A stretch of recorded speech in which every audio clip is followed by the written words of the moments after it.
Because this is the best women's division in wrestling today.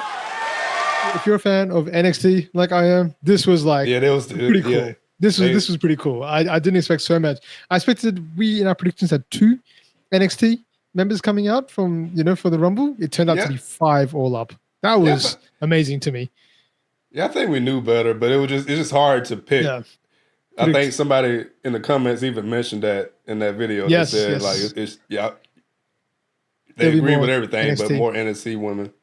Yep. And they were right, man. Like far out. Like I was like super pumped, man. I mean, like so we got Roxanne Perez coming out number 3, which was insane. Like because I think I rewatched last year's one when they do that whole playback, which I absolutely love, like the WWE doing their playbacks. But Roxanne Perez came out at number 3. She came out like number 27 or something like that last time. We had Lash Legend come out in between as well, so we got those 2 predictions right. Then Jada Parker, I'm not sure if you're familiar with her, but she was a real surprise to me because like she's pretty cool in NXT. Like she's kind of like this I guess attitude kind of kind of wrestler, like kind of like I don't take any shit from anybody kind of wrestler. So it's cool to see her there. Was that the one with the black and red? She did the LeBron like stomp thing. Oh, okay, that was the one that's like it's too easy. Yeah, that was that was so she's like one of the young. I honestly can't see her coming to the main roster too soon. Like Lash is already kind of borderline on the main roster. Roxanne Perez is guaranteed to be on the main roster after this.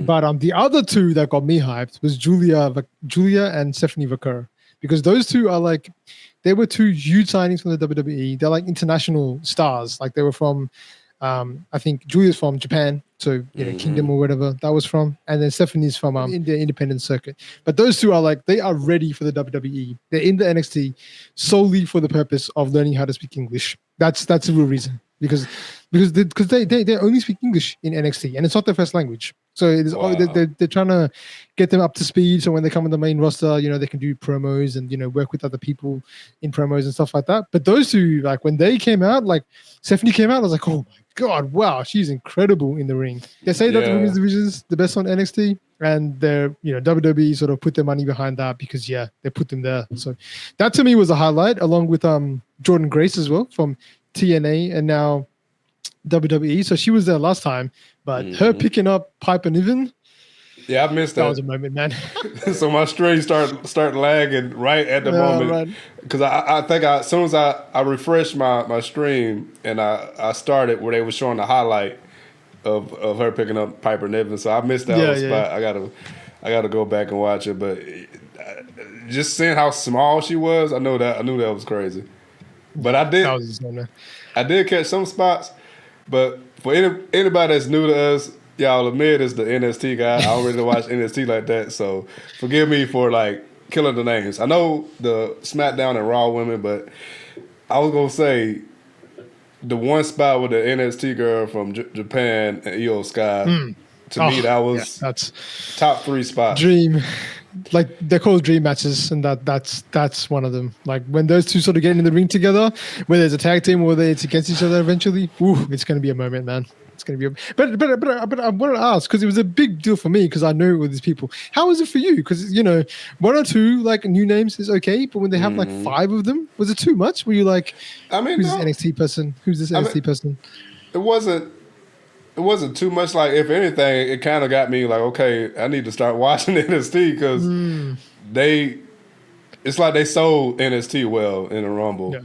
Like, so it was the Io Sky spot because I like how they didn't make her like go after everybody. It was almost like, I don't know, I keep comparing to video games, but it was like a video game, like characters just going at it and they was knocking each other out. It was crazy. Yeah. But then the other spot that kind of sold me on NXT was the NXT versus like. Oh, I love that. I was gonna say that to me might have been the highlight. That was cool, man. Like the 3-on-3, right? And Roxanne's like, hey, she's like, yeah, I'm also included because Roxanne's like the ultra heel in NXT. So she's like doesn't get along with anybody. But for the purposes of this, it definitely made sense because it was NXT versus main roster. So that was a sick moment, man.